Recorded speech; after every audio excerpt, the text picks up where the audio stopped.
Hey guys, Demi here from Atlas Vibration Spirituality, and I am here with your Taurus SuperMoon collective update. And it is happening today on April 27th at 3:30 p.m. Eastern Time. I am currently filming this at 11 on the dot, so hopefully it'll get out by that time.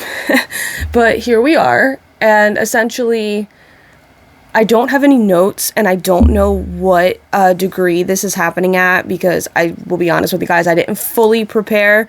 I'm just going to step in emotionally and tell you what I've been feeling over the last few weeks and kind of go from there, and hopefully it'll be a great way to try something new, so that way maybe I won't have so many notes, and then we'll see if anybody wants to come in and give a channeled message, so that way I'm not here for 15 minutes. We'll try something new today. I did start a new position, so that is why you may see me more posting. I will definitely post my new schedule for reads for you guys, hopefully within the next few days. And I'm just still adjusting to some things, so here we are.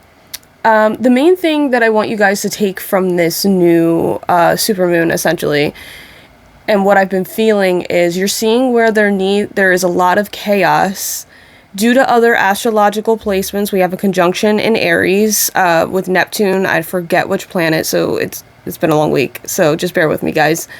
And also we have a Mars opposition Pluto going on, which can create very intense, angry, and deep emotions. And what happens with an opposition is it's when two planets are completely opposite each other in opposite signs, and it is in the same degree, and the planets essentially are moving. It feels as if the planets are going in their own separate direction. You feel torn, maybe emotionally sometimes, but what you have to do is learn to blend those together. So essentially with Mars and Pluto, it's intense emotions. Pluto's all about death, rebirth, knowing and going through trauma and experiencing those deep emotional levels, especially on your own, and seeing where that needs to be thrown into the fire to come out on top. And it's a water sign, and essentially it's kind of ruled by water in that way with Scorpio, and that's kind of what it resonates with. Whereas Mars is ruled by Aries, or is one of the rulers of Aries, or coincides with Aries, and it's about action, taking action, getting angry, passionate, fighting for things. So you've heard me talk about these things. So imagine this being pulled. So you're probably feeling really nasty in your emotions at times if you can't bring this together. Now, the only reason why I can sit here and say this is because I have this exact placement in my chart. I was actually born with this natally. So I understand it, and it's probably why I feel at peace, because I'm so used to dealing with intense emotions. And it was one of my friends, Mal, when he did my chart read, he told me that was one of the things I had to learn in life, was to balance the intense, deep emotion and anger. And people will tell you, like, this can cause anger, like, issues. Like, usually I've heard other astrologers say this can cause a lot of angry, like, and deep emotions, and people will tell you that I've gotten angry very, very much too quickly. And ever since I learned that, I've been trying to learn from the deep emotions and the anger and the passion, and bringing that together and using it as a good outlet. And I think it's a very, and I give everybody grace with this, because it's not an easy placement to work with. And so understand, you guys don't have to be abused. Like, that's the one thing, like, no more abuse with it, but understanding that people, if they're a little off. And what I want you guys to take with this supermoon, I know this was a really long introduction and I'm already at 4 minutes, but so you're seeing where this chaos, where this emotion, where this supermoon is coming in. It's adding to it a little bit, because Taurus is essentially ruled by Venus. It's an earth sign. It's feminine. In tarot, it's ruled by the Hierophant. You could also say the Empress because of Venus energy. And so, excuse me, guys, it is a very peaceful sign. It is ruled and it governs the areas of food, your money, how you make money, your literal possessions, the things that you own, the work that you put in to gain those possessions, just money in general, your self-worth, that is probably the biggest thing, and your morals and values. And I think I forgot, like, one thing. Peace. That is what else it rules.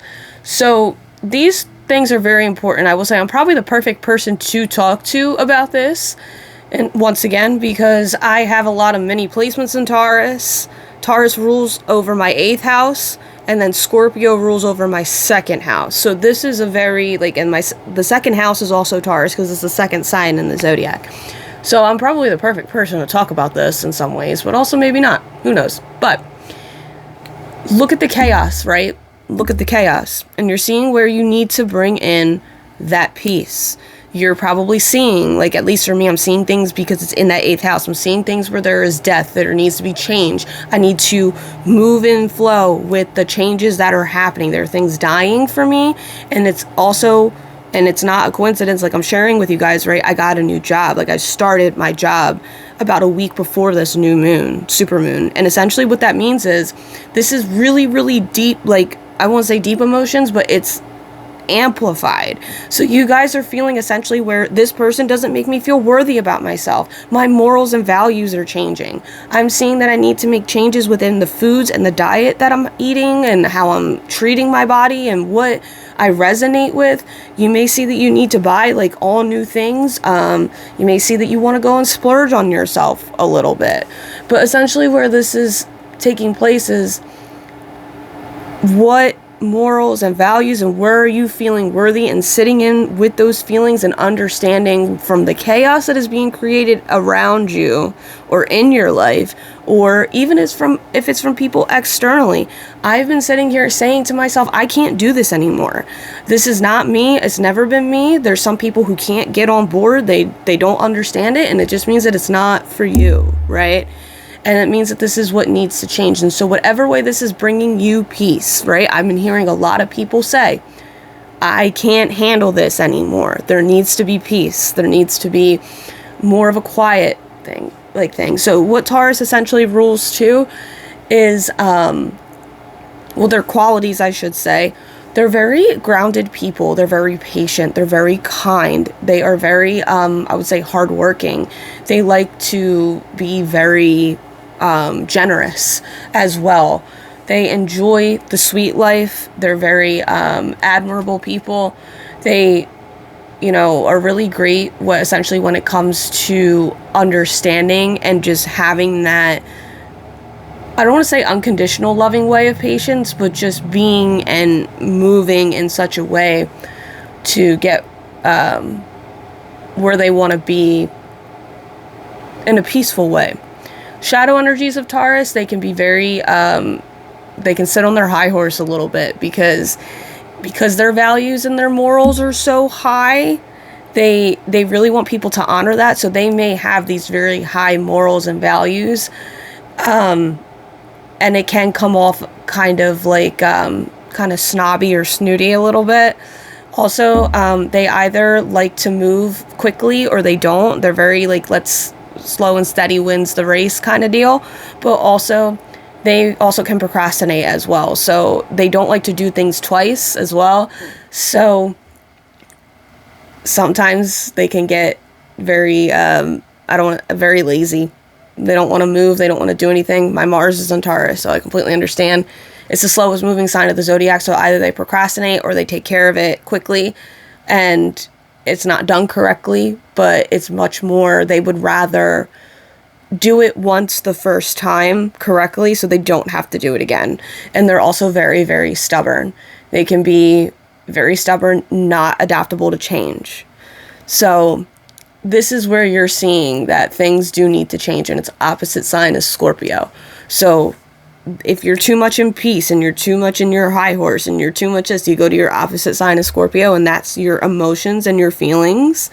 And that is the first time that a soul or in an incarnation in a lifetime where you learn your emotions separate from your mother's or separate from the parental top-down control kind of thing.